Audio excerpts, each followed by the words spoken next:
Hello दोस्तों, मैं अंकित कुमार अपने YouTube channel Ankit FMC and GC में स्वागत करता हूँ। आज हम पढ़ेंगे 7.3 चैप्टर का लास्ट क्वेश्चन। दो क्वेश्चन, क्वेश्चन नंबर 3 और क्वेश्चन नंबर 4। क्वेश्चन नंबर 5 भी है। क्वेश्चन नंबर 5 आप लोग अध्याय 9 में पढ़े होंगे, उदाहरण नंबर 3। सेम उसी टाइप पे है, आप लोग उसको कीजिएगा। चलिए देखते हैं। वीडियो अच्छा लगे तो लाइक शेयर सब्सक्राइब जरूर कीजिएगा। और अगला चैप्टर हम क्या लेके आने वाले हैं, वीडियो के अंत में बने रहिए, बताएंगे। चलिए देखते हैं। क्वेश्चन नंबर 3 कहता है ना, क्वेश्चन पढ़ लेते हैं हम पहले। क्वेश्चन नंबर 3 कहता है क्या कि शीर्ष 0-1, 2-1 और 0-3 वाले एक त्रिभुज की मध्य बिंदु से बनने वाली त्रिभुज का क्षेत्रफल ज्ञात कीजिए। एक त्रिभुज दिया हुआ है, ठीक है, और उसके मध्य में एक त्रिभुज बनाया गया है बीच में, ठीक है। उसका कोऑर्डिनेट निकालना है। तो मध्य बिंदु का फॉर्मूला होता है x1 + x2/2 और y1 + y2/2, यही होता है। आइए हम इस क्वेश्चन को बोर्ड पे देखते हैं।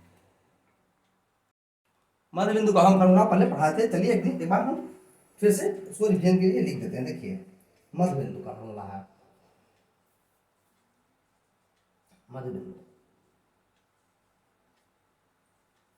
फॉर्मूला होता है x1 + x2/2 और y1 + y2/2, यही फॉर्मूला होता है।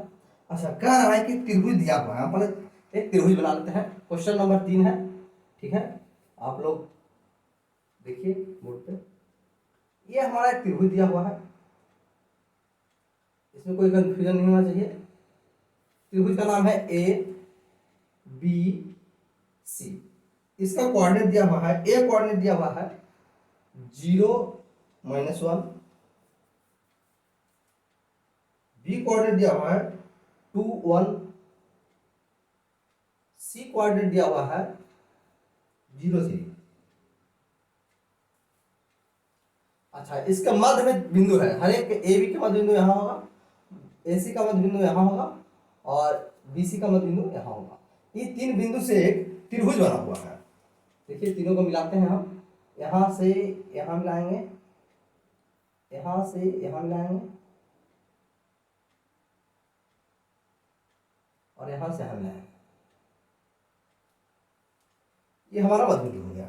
नाम देते हैं कुछ, डी ई एफ, कोई दिक्कत नहीं है। इसी का फॉर्मूला निकालना है। देखिए, अगर ए बी का निकालते हैं तो ये हो जाएगा x1 y1, ये हो जाएगा x2 y2। अच्छा, चलिए पहले हम एक बार ए बी का निकाल लेते हैं। ए बी का मध्य बिंदु है ना, तो x1 + x2/2 y1 + y2/2 है। चलिए तो हम लिखते हैं x1 0 + 2/2 -1 + 1/2। इसको जब सॉल्व करेंगे हम तो आ रहा है 2/2 और 0/2। कह सकते हैं हम कि ए बी का जो मध्य बिंदु होगा उसका वैल्यू होगा, ई कट के 1 आ जाएगा, ई 0 आ जाएगा, यानी 1 और 0। ए बी का मध्य बिंदु क्या हो जाएगा इसका, डी का मध्य बिंदु। ए बी का मध्य बिंदु कौन है, डी। ए बी का मध्य बिंदु डी, एक मिनट, ए बी का मध्य बिंदु डी है ना, तो डी का वैल्यू कितना आ गया हमारा, ए बी का मध्य बिंदु डी है, डी का वैल्यू कितना आ गया, कह सकते हैं, एक मिनट थोड़ा सा देखिएगा, 1 और 0। अच्छा, अब हमारा ए बी निकल गया। अब हम कह सकते हैं ए सी निकालेंगे तो x1 y1 x2 y2, कोई दिक्कत नहीं होना चाहिए। ए सी निकालते हैं, या तो ए बी निकालेंगे, कुछ भी निकालेंगे, कोई दिक्कत नहीं है। देखिए, कह सकते हैं ए सी का मध्य बिंदु निकालेंगे तो x1 + x2/2, 0 + 0/2, y1 कितना है -1 + 3/2। इसको जब करेंगे हम सॉल्व तो आ जाएगा 0/2 और यहाँ पे आ जाएगा 2/2। इसको लिख सकते हैं ए सी का जो मध्य बिंदु होगा हमारा ई है, किसका कोऑर्डिनेट आ गया, डी का कोऑर्डिनेट आ गया है। ई आ गया आएगा, ए सी का मध्य बिंदु ई है, तो जो कोऑर्डिनेट निकालेंगे उसका कोऑर्डिनेट ई है, मध्य बिंदु ई है, ठीक है ना। तो ए सी का ये आ जाएगा 0, ये आ जाएगा, यहाँ से कट जाएगा 1, यानी 0 1। ए सी का मध्य बिंदु कितना आया 1 0, यानी कह सकते हैं कि ई का जो कोऑर्डिनेट आया है 0 1 आया है। अब हम देखेंगे इसको हम बी सी देखेंगे, बी सी, तो इसको हम x1 मान लेते हैं और इसको हम x2 मान लेते हैं, x1 y1 मान लेते हैं, x2 y2 ये है। BC का जो मध्य बिंदु है उसका फॉर्मूला निकालेंगे, तो x1 प्लस x2 बटे 2, तो 2 प्लस 0 बटे 2, y1 प्लस y2 बटे 2, यानी आ जाएगा यहाँ पे कितना 1 प्लस 3 बटे 2। ये हम लिख सकते हैं इसको BC बराबर 2 बटे 2 और 4/2। इसको काट देंगे 1 बार में, इसको काट देंगे 2 बार में, यानी हम BC का कह सकते हैं मध्य बिंदु कितना आ गया 1 और 2, यानी BC का मध्य बिंदु F है, F का कोऑर्डिनेट कितना आ गया, F का कोऑर्डिनेट कह सकते हैं 1 और 2 है ना।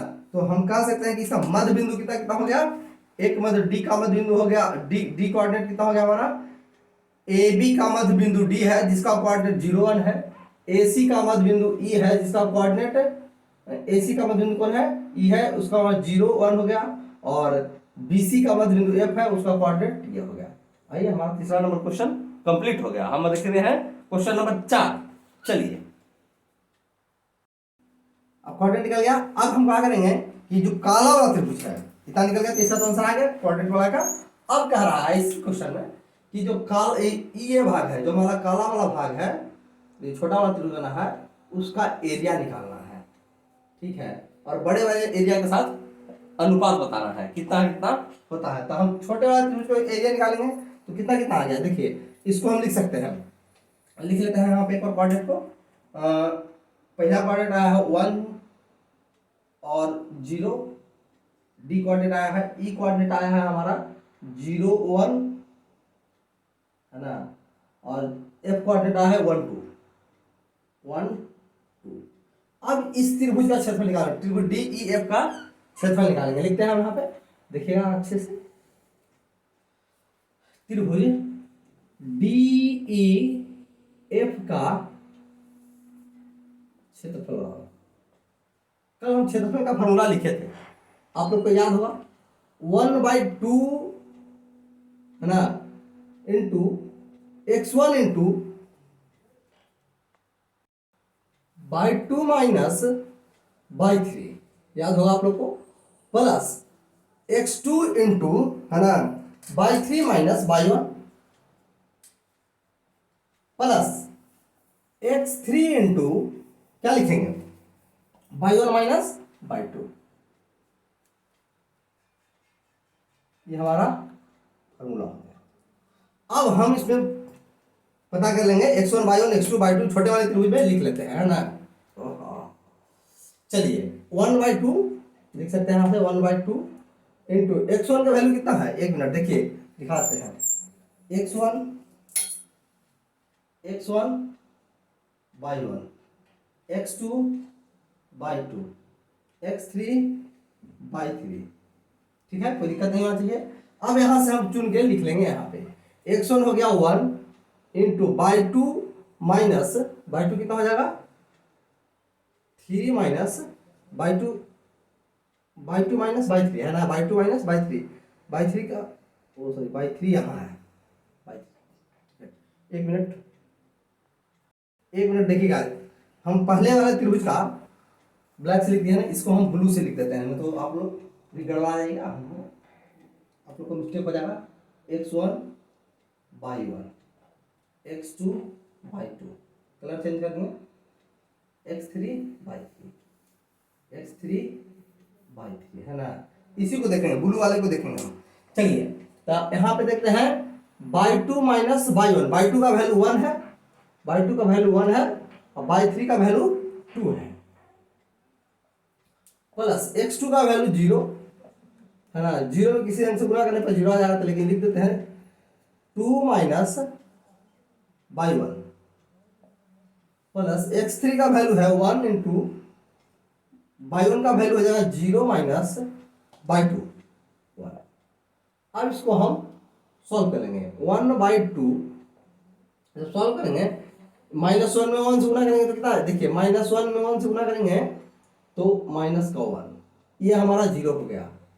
प्लस इसमें हम 1 से गुना कर देंगे तो 1 है ना। देखिए ये 0 वाला अंक को हम नहीं लिखे हैं, 0 वाला क्योंकि 0 से गुना करने पर हमारा टर्म 0 हो जाएगा, इसलिए डायरेक्ट हम यहाँ वाला अंक लिखते हैं। प्लस में 1 में -1 से गुना करेंगे तो माइनस का 1 आएगा, है ना। अब इसको क्या करते हैं कि सॉल्व करेंगे। देखिए सॉल्व करेंगे 1/2 इंटू -2, यहां से कट गया -1, यानी कह सकते हैं त्रिभुज DEF का क्षेत्रफल कितना रहा है -1। एरिया निगेटिव में नहीं होता है, इसलिए कह सकते हैं एरिया निगेटिव नहीं होता है, ठीक है ना। एरिया निगेटिव नहीं होता है इसलिए पॉजिटिव होगा, इसलिए कितना होगा, त्रिभुज DEF का क्षेत्रफल कितना हो जाएगा, 1 हो जाएगा। DEF का क्षेत्रफल कितना हो जाएगा, 1। कोई चीज निगेटिव, एरिया निगेटिव में नहीं होता है, कोई चीज बना हुआ है तो निगेटिव में आ सकता है, कभी नहीं आ सकता है, हमेशा पॉजिटिव में आएगा, ठीक है। इसलिए हम पॉजिटिव में लिखते हैं। अब कह रहा था इतना, इसको हम लिख सकते हैं इतना वर्ग, है ना। एरिया हमेशा सेंटीमीटर स्क्वायर या मीटर स्क्वायर में होता है तो वर्ग मीटर लिख देते हैं हम। अब हम पढ़ेंगे त्रिभुज बड़ा वाला क्षेत्रफल निकालेंगे, ABC का क्षेत्रफल, है ना। तो लिख सकते हैं 1/2, है ना। अब बड़ा वाला देखिएगा x1/1 ब्लैक कलर से लिखा हुआ उसको देखेंगे हम, x1/1 x2/2, है ना, x3/3 लिख देते हैं। x1/1 x2/2 ये हमारा हो जाएगा x2/2 x3/3, ये हमारा चेंज हो गया। अब हम बड़े वाला का एरिया का क्षेत्रफल निकालेंगे और दोनों का अनुपात लिख देंगे, हो जाएगा, कहानी खत्म। आप लोग क्या कीजिएगा, इसको अपना से आप निकालिएगा, इसका एरिया आना चाहिए निकाल करके 4। आप लोग इस क्वेश्चन को कीजिएगा, सेम इसी मेथड पे कीजिएगा, त्रिभुज का क्षेत्रफल निकालेंगे और दोनों का अनुपात करा देंगे। तो इसका अनुपात 1 है, इसका निकालने पर 4 आएगा, यानी हम कह सकते हैं कि 1:4 इसका आंसर होगा, ठीक है। हम निकाले हैं, पहले बनाए हुए थे, आप लोग इसको बनाइएगा, बना के आप लोग के रखे थे, आप लोग इसको कीजिएगा, करने के बाद कमेंट कीजिएगा, आप लोग के लिए क्वेश्चन कर देंगे। चलिए आज के लिए इतना ही। क्वेश्चन नंबर 5 पिछले क्वेश्चन का अध्याय का है, आप लोग उस क्वेश्चन को भी कीजिएगा, उसके करने के बाद ना होगा तो आप लोग कमेंट कर दीजिएगा, रिप्लाई कीजिएगा, हम उस क्वेश्चन को देखेंगे। चलिए आज के लिए इतना ही, जय हिंद।